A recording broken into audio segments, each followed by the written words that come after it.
If you watch this video, I'll show you how I attracted these wild birds right up to my kitchen window. I've bought a window bird feeder from a company called CypherX. So let me unbox it for you and show you what you get inside.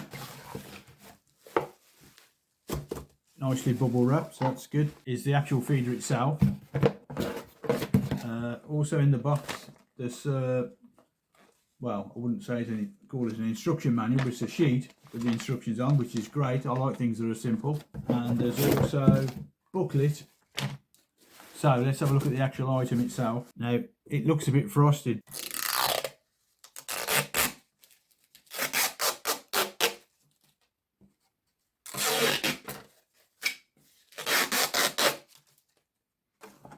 There you are. I'll just slide it back in. I've tied the string on these little buckles on the side here. I'm going to pop the other one in there. Right, next job is to put these in.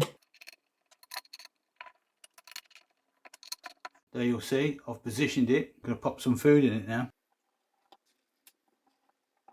But there you have it. Looks great. I'm very pleased with it so far.